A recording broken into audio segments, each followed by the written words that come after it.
어제 이재명 민주당 전 대표의 사실상 영수회담 제안 이후 오늘 박찬대 원내대표의 공식 영수회담 제안이 나왔습니다. 재밌는 건 영수회담 제안에 용산도 그렇지만 한동훈이 가장 난처한 상황이란 것입니다. 오늘자 문화일보 보도에 따르면 일단 현재 용산 대통령실은 이재명 전 대표의 사실상 영수회담 제안에 용산의 메시지는 없다면서도 회담의 필요성 자체는 부인하지 않는 기류라고 합니다. 여야가 특검과 탄핵으로 극한 대치 중인 점, 그리고 용산의 끝없는 거부권 행사 때문에 영수회담을 어느 한쪽이 거부하면 민생 외면의 책임을 오롯이 떠안는 모양새가 될 수 있기 때문이라고 하는데, 정치권에선 8월 말 9월 초 회담 성사 가능성이 크다는 전망이 나오고 있다고 합니다. 일단 대통령실 고위 관계자와 문화일보와의 통화에 따르면 이재명 전 대표의 제안이 전날 방송 토론회에서 나온 것이라 공식 제안이 아닌 점, 그리고 이재명 후보의 연임이 확실시 되긴 하지만 어찌됐던 현재는 후보 자격이기 때문에 공식적인 답을 내놓는 게 적절하지 않다라는 입장이라고 합니다. 역시나 정진석 비서실장, 홍철호 정무수석 등 대통령실과 공식 소통은 아직까지 없는 것으로 전해졌다고도 합니다.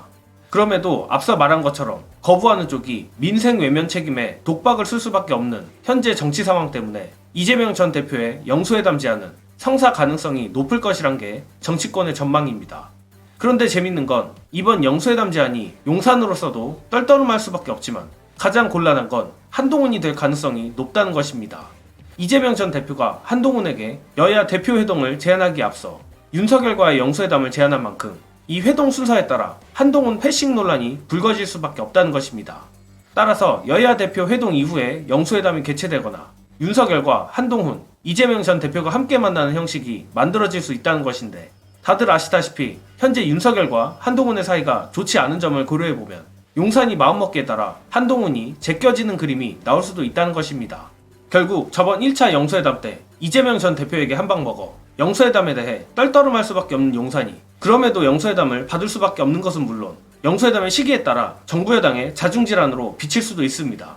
가뜩이나 오늘 박찬대 원내대표는 당 최고위원회의에서 여야 영수회담을 개최해야 한다며 윤석열 정부 혼자 힘만이 아닌 여야의 톱다운 방식의 대책 모색이 시급하다고 말했는데, 즉 민주당으로선 여야정 모두가 중요하다는 뜻을 밝혔습니다.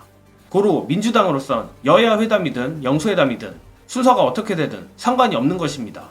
다만 제 예상에는 민주당이 던진 영수회담 카드로 여권 내 자중질환까지는 일어나기 쉽지 않겠지만 어쨌든 한동훈 입장에서 발을 동동 구르며 용산만 쳐다봐야 하는 상황이라 난처할 수밖에 없습니다.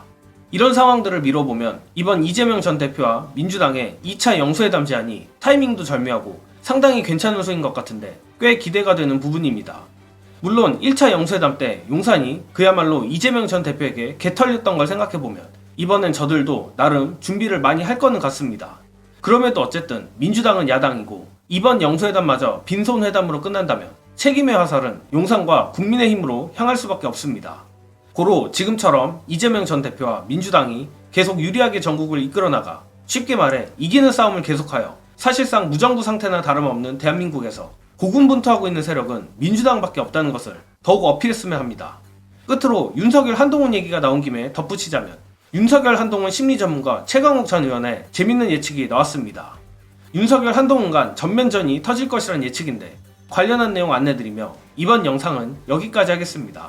시청해주신 여러분 감사합니다. 현재 알파메일인 윤의 입장에서 볼 때 한은 가장 자신의 약점을 잘 알고 있는 치명적인 배신자예요. 서로 너무 잘 알아. 너무너무 잘 알죠. 네. 잘 아는데 근데 이 사람들이 평생을 살아오면서 정면 승부를 해본 적은 없어요. 어떻게든 본인을 포장하고 다른 루트를 통해서 상대방을 현혹한 다음에 네. 이 사람이 약간의 방심을 하게 되면 수시는 배신의 삶을 살아왔기 때문에 네. 당분간은 소강 상태가 이어질 것이다. 네. 저는 그걸 국감 전까지는 별일이 없을 거라고 봅니다. 10월까지. 예. 국감 전까지는 한동훈이가 어쨌거나 용산하고 보조를 맞추는 듯한 네. 그런 모습을 보이면서 우리가 네. 하나 돼서 가야 된다 어쩌고 하면서 한편으로는 뒤로 자꾸만 뭔가를 흘릴 겁니다. 양쪽 다. 댓글팀과 관련한 수사는 제대로 이루어질까요? 쉽지 않겠죠. 장해찬 작가 선생이 얼마큼 협조하고 네. 정보를 제공하느냐도 중요한 관건일 것 저는 같은데. 예. 장애차 보고 야 열심히 가서 다 털어라. 그래야 너한테 기회가 생긴다. 이럴 것 같아요. 아니 윤 입장에서야 장해찬을 최대한 활용할 것이고 아스팔트 보수 쪽에서도 이게 기회다. 이번 기회에 저걸 밟아야 된다. 그